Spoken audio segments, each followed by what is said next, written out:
Hello and welcome to the latest edition of Citrus Insights.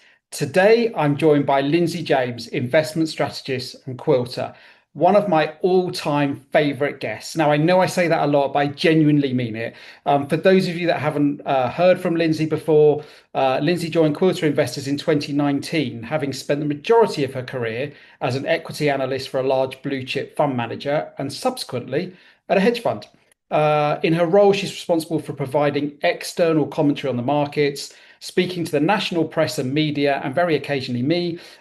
She's a regular on Sky News, the Today programme, Wake Up to Money, and CNBC Europe. What a great lineup, and has over 14 years of industry experience. Lindsay's also a CFA charter holder, has passed the Chartered Wealth Manager qualification, and has a degree in economics from University College London. Lindsay, thank you so much for joining me today. Thank you very much for having me. It's nice to be back. And I was looking actually when you say nice to be back, I was looking at the last time we spoke, which was April 2025. So we were right knee deep in kind of tariff time.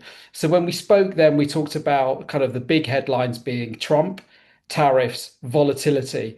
And you just have that brief moment of going, gosh, has anything really changed in the last, kind of 10 months? And here we are again. And it feels like the geopolitical environment is kind of occupying a lot of the noise. But maybe just to start with, I can pull you back to the good old Blighty just to talk about the UK, if I may, and maybe you can help us kind of try and make some sense of when you look at the headlines. It seems that we're still struggling with core inflation, particularly compared to kind of some of the G7. Unemployment's creeping up.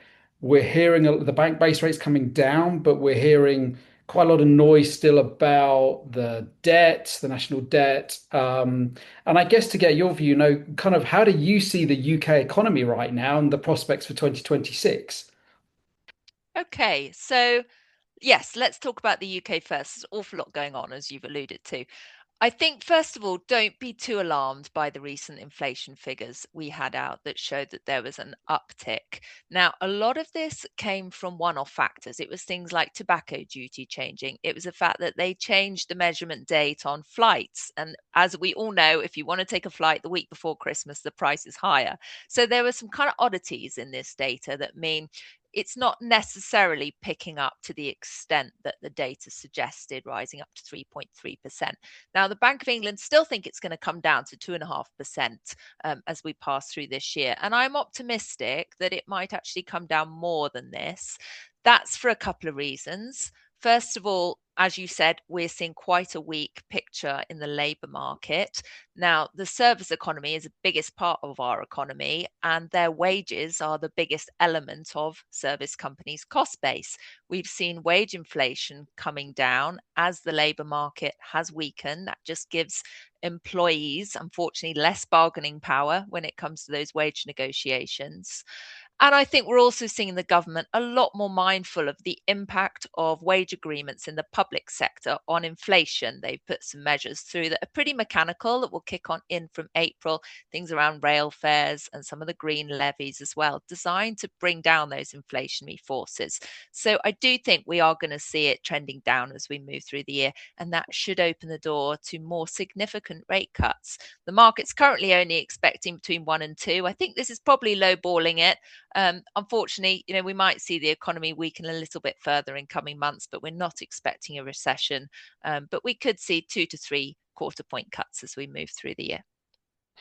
And from a growth perspective, do you get the sense that there'll be enough action taken to try and really push that growth agenda further? I mean, it's really hard to get excited over the GDP numbers at the moment. It is, unfortunately, yes. So when we look back at the last budget, there weren't really any growth measures in there. It was really about meeting those fiscal rules and giving a little bit more headroom for Rachel Reeves in the year ahead, so she doesn't have to come back yet again for more tax rises.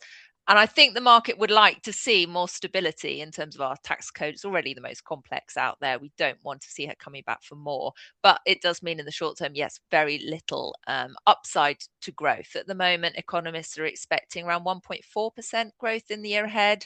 I think, if we see the current sort of level of growth that we've seen the last few months, so it has been hit a little bit by the budgetary measures, it could be as low as 1%, but not a recession. Okay. All right. Thank you. Now let's try and tackle kind of world events, what Mr. Trump is doing and what it's going to mean.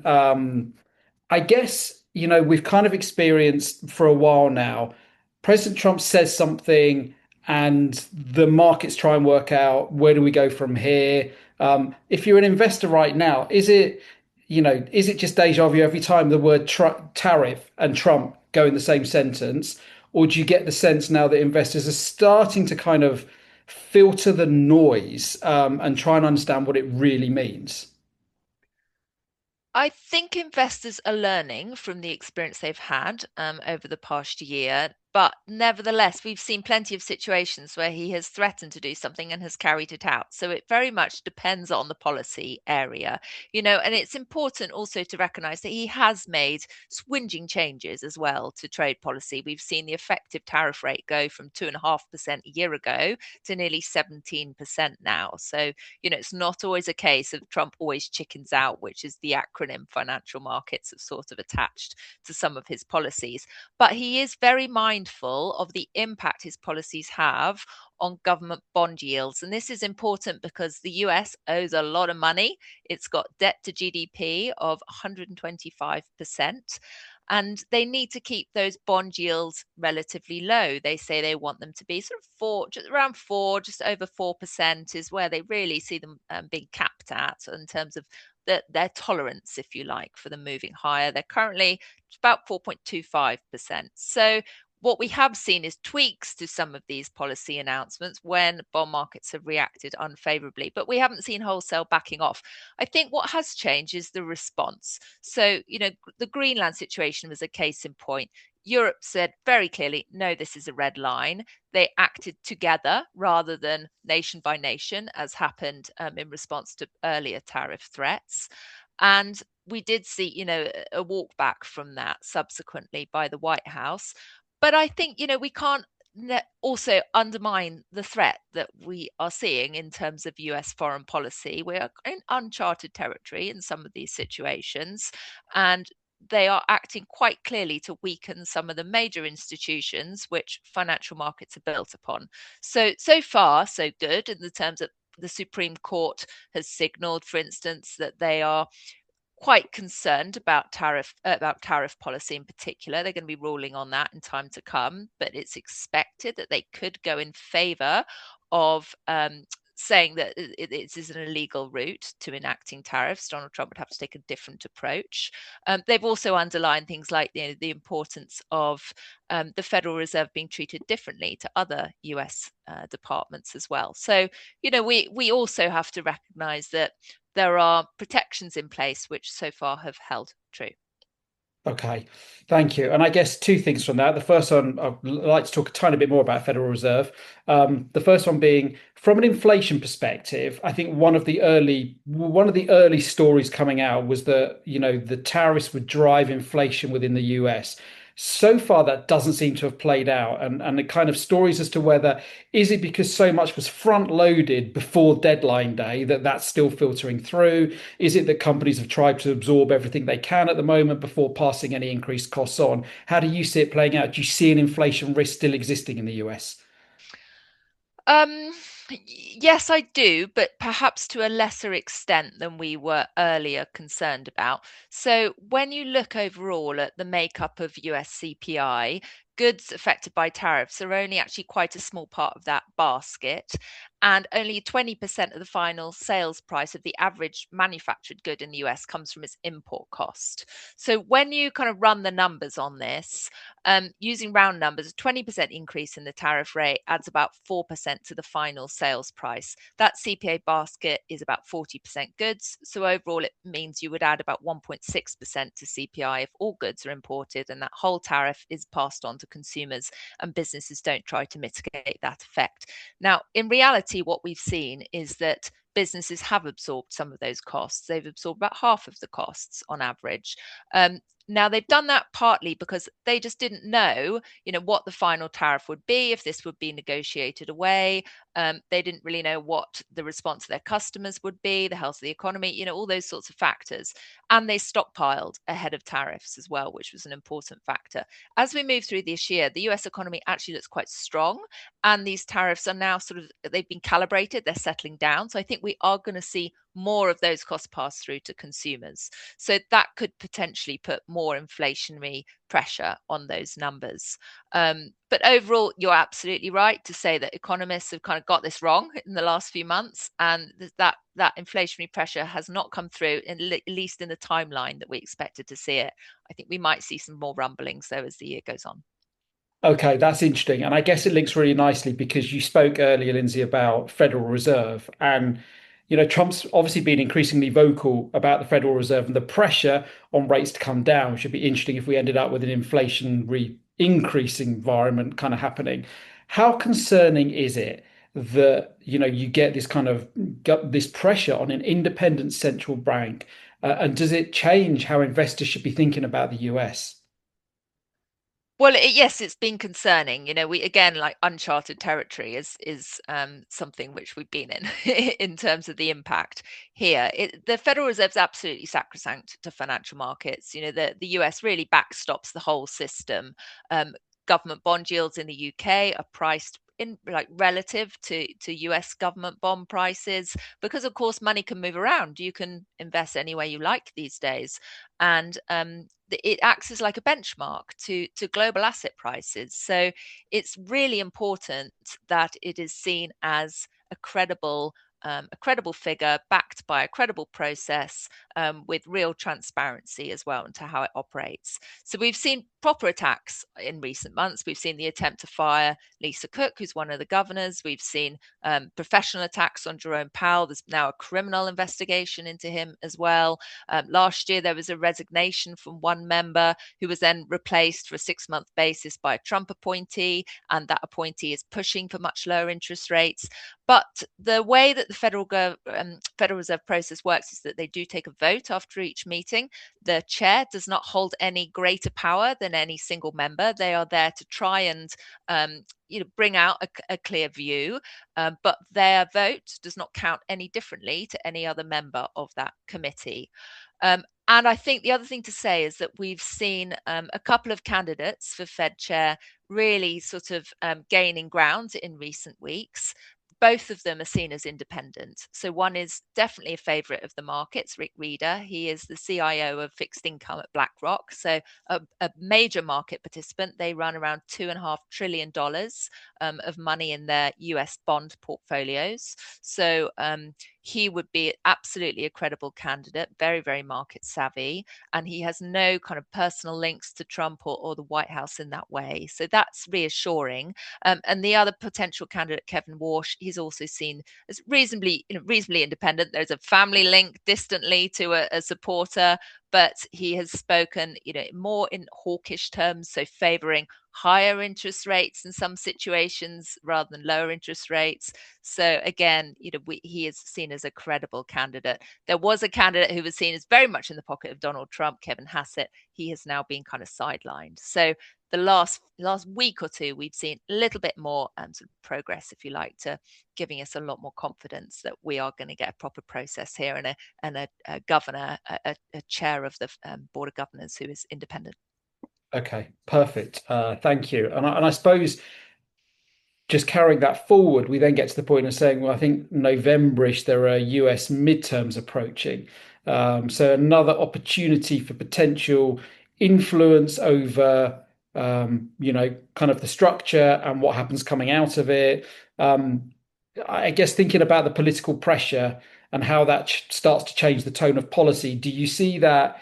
Do you see that being played out? If voters aren't feeling, by the time you get to the midterms, if voters aren't feeling economic benefits, is there a risk there to Trump? Or, do you expect that actually the whole process itself is too transparent, etc., to be able to have any kind of influence like that? That we've already seen policies being enacted that are really designed to juice the economy this year and to support people on lower incomes as well, who have been the ones, if you like, who have been less favoured by his big beautiful bill. So we've had, the recent news around the cap on credit card charges that would last 1 year. A convenient year for them to last, perhaps. We've also seen efforts to lower mortgage rates as well, reductions to prescription drug costs. And there was a measure introduced in the major bill that came through last year, which will see a tax rebate paid out in January, February time this year.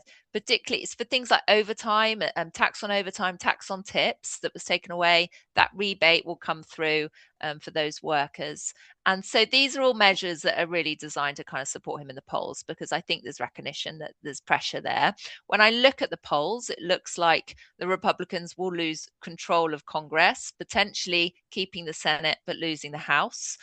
So I think we are going to see more of a balanced government as we move into the second half of his term. But let's also remind ourselves that Congress hasn't actually played a significant role in policy making in this first part of the Trump presidency. He's used executive orders to the full extent of their legality and possibly beyond that as well. So I'm not expecting that to change either.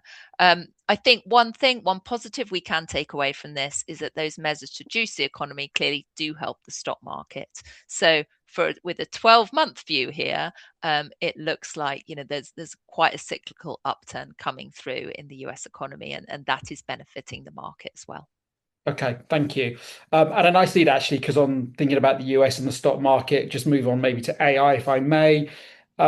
Huge gains over the last, particularly, I guess, 12 months in the US. There's lots of discussion about growth phase, bubble. Are the risks starting to build? And yet, it's hard, isn't it? Because you think some of the firms within this bubble, like Microsoft, and these are really established, credible names. So, how do you see it? Do you still see it as a bubble with a risk building, or actually we're still in an early growth phase, and there's still some really great companies in here that are going to come out of this as winners? For us, we're characterizing this as the bubble, like air maybe hissing out of this bubble a little bit, but we're not kind of worried about it popping. And that's because when you get a bubble, historically, it's popped because it's shown that it's just built on nothing. That's the whole concept behind it. There's nothing of substance there, no profits, no cash flows that kind of backs up the asset values in it. And that is not the case with AI. We have had very substantial growth in profits, very clear evidence of growing demand as well for AI applications. Where the concern comes from is the capex spend that these companies are making. That's capital expenditure. So that is growing exponentially. To put some figures around it, collectively, the big tech companies who are the biggest investors in AI have been spending around $200 billion in 2022. 400 billion in 2025. That's estimated to go up to 600 billion by 2028. And at that level, it's around 80% of their operating cash flow. Now, the major reason these companies traded on such high valuations was that they didn't need to spend a lot of cash to grow. They were what's termed asset light, if you like. All their value was in software, and they had already built a moat around their business that didn't mean heavy investment was needed. Now, that idea is starting to be chipped away at. And so I think it's likely that these valuations could also drift down a little bit. We haven't yet seen evidence of a huge end market for paid AI. When you look at ChatGPT users, I think 800 million at the end of last year, 5% were paying customers. So there's a lot to sort of come through here. I think there's still, it's going to be a big area of the market. There's no two ways about it. This is a meaningful innovation. It has value, but the question is how much. So for us, we're just watching those valuations drift down, drift sideways, and we're okay being underweight that part of the market. Okay. And the other area one other area that's seen a huge uplift, precious metals. So gold, silver, prices are staggering right now. I guess is it a warning sign, this flight to safety, given lots of other risks that exist? Are we starting to see, is it just good diversification? Is it, good old momentum trading? Now, that seems to be going up. I'll follow that. How do you see that playing out? Well, this isn't the first year that we've had very strong growth in the gold price. It was up 14% in 2023, 27% in 2024, 65% last year. And when I looked this morning, it was up about 17% already this year. Now, this isn't because investors are, building some kind of Armageddon war chest, if you like. It's really linked to the war in Ukraine. So in 2022, we saw that Russian assets held in America, held in Europe, were frozen. Now, other governments, China, Poland, and other parts of the world, typically the emerging markets, have looked at that decision and gone, you know what, when you are in a period of geopolitical crisis, then you kind of want to make sure that you have your assets onshore, held in reserves, perhaps in a vault under your central bank itself, rather than held in US government bonds, held somewhere else that are effectively controlled by others. And that's been the big change that we've seen in the gold markets. We've seen this big pickup in demand for gold, not for US treasuries. That's partly because there is concern about the direction of US government borrowing. It's just been going up and up and up every year. As you've alluded to, there are concerns about the strength of some US institutions. Do people want to continue to lend to them to the same magnitude as they did historically? Well, they'll lend to them, but they'd also rather have some diversification, hold gold too, which they can bring onshore and hold themselves. So we've seen that trend very, very clearly playing out. Alongside that, it's been a popular asset for anyone concerned about inflation, and of course that periodically comes back. That's going to rumble on, given the state of the world as it's in as well. And then as you go through falling interest rates cycles as well, that opportunity cost of holding gold comes down. So that improves its relative appeal as well versus holding anything that has a yield attached to it. So it's been, it's just had this kind of perfect tailwind behind it from all these different areas. And we've had like institutions like Morgan Stanley come out and say it should be a meaningful part of a multi-asset portfolio too, because it does perhaps a better job in many cases than holding a big chunk in bonds. So, that's up for debate. But either way, there's a lot of forces at play here, and we don't see them reversing in the short term. Okay, thank you. And I guess my final question then, Lindsay, for today. Just listening to everything you've just talked about, for you, what's the most important thing long-term investors should keep in mind right now? There just seems to be so much noise flying around, whether it's trade deals, whether it's tariffs, geopolitical issues. So yeah, what are long-term investors, what should they be thinking right now? I think, it comes back to the fact that the headlines are universally negative. But that hides what's going on underneath the bonnet. First of all, we are starting to see signs of a real upturn in growth, led by the US, but that will have positive implications for other markets. But apart from that, we're seeing more appetite for global investors to hold a bigger chunk in markets like Europe, emerging markets, even the UK as well, because of course we don't know how long this economic upswing is going to last for. It does feel like with all these negative headlines out there, a couple of years' time, what are the impacts going to be from AI on the jobs market? Will interest rates have settled at a level where there's credibility, and where will inflation be? There's a lot of uncertainty for that medium term, and that is pushing the diversification idea more broadly. That's not a bad thing, because when you look outside the US, you can see markets where we're seeing profit growth of companies accelerating this year. That's in part because we've got interest rates coming down, but there's a few factors at play. And the valuations of those markets are also pretty attractive when you compare them to the US. So, holding this broadly diversified portfolio with some rainy day holdings in there too, your defense sector companies, or your gold, your consumer staples, or exposure to oil and gas and other precious metals too. That's an important part of it. But my message would be that there's a lot of uncertainty out there, but portfolios can be built to withstand that. And there are good reasons for diversification at the moment. So, don't be too worried by everything you read. Lindsay, thank you so much. I could spend hours talking to you, but I know you're busy and we're timed out for today. So just a huge thank you for finding the time to join me today. It's very much appreciated. Thanks for having me. That's it for today on Citrus Insights. Thank you so much for watching. I hope you find it interesting and look forward to seeing you next time. Bye for now.